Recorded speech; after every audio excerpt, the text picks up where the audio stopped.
জবা, কই রে, কোথায় গেলি? একই দেখছি আমি, এই যে বিরল দৃশ্য। কই গো, কে কোথায় আছো? শিগগির দেখে যাও, এরকম দৃশ্য আর দেখতে পাবে না। দাদা, শিগগির এসো।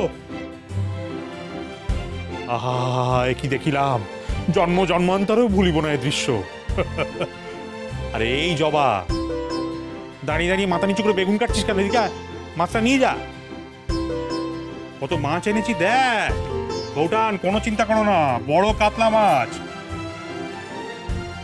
তোমার কথা মতো আমি কাতলা মাছের পেটিও এনেছি, মুড়োও এনেছি, কিন্তু মুড়ি ঘন্ট তোমাকে বানাতেই হবে, আমার ফেভারিট। বউটান, তোমার হাতের রান্না, তোমার হাতের মুড়ি ঘন্টাই দেখো, জিভে এখনই জল এসে যাচ্ছে। ঠাকুরপো, আজ কিন্তু পরমের অফিসে গিয়ে খাবারটা পৌঁছে দিতে হবে। হ্যাঁ, সে তো দিতেই হবে, নাহলে তো আমার খাবার বন্ধ হয়ে যাবে না।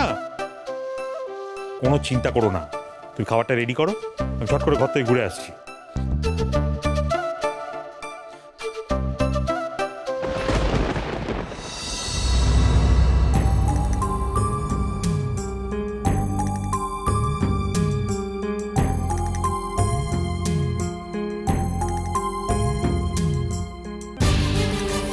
দুজনে নির্ঘাত কিছু একটা মতলব বাড়ছে আবার। ঠিক আছে, নো চিন্তা। জবা এখন বউঠানকে খুশি করে ফেলেছে, কিরকম বউঠানের সঙ্গে হাতে হাত মিলিয়ে কাজ করছে।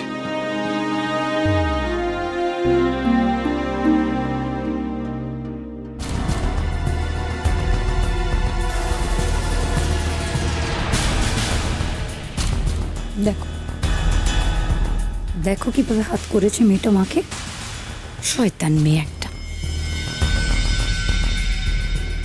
মা, মা, এই কি তুমি কি করছো বলো তো? তোমার না পায়ে ব্যথা? হ্যাঁ, এরকম পায়ে ব্যথা নেই কি এতক্ষণ দাঁড়িয়ে দাঁড়িয়ে রান্না করে? ব্যথাটা বাড়লে কি যে করো না, আমারে তো বলতে পারতে, আমরা সব করে দিতাম। বৌমা, একদিন রান্না করলে কিচ্ছু হবে না, ছেলের জন্মদিন বলে কথা। আর বাবা, হয়েই তো এসেছে, মাছটা হয়ে গেলেই তো হয়ে গেল। হ্যাঁ, তা অবশ্যই। মা যা রান্না করে। বড় বৌমা, হ্যাঁ মা, ওকে বলে দাও তো, উপরে ঘরে ওই যে বাসনের আলমারি আছে, সেখান থেকে বড় টিফিন ক্যারিয়ারটা বার করে সেটা ধুয়ে পরিষ্কার করে পরমের খাবারটা যেন গুছিয়ে দেয়। হ্যাঁ, আর হ্যাঁ, মাছের ঝোল আর ভাজা দুটোতেই যেন পেটি দেয়। তুমি এত চিন্তা কেন করছো? আমরা আছি তো, আমরাই গুছিয়ে দেবো ব্যাপারটা পুরোপুরি।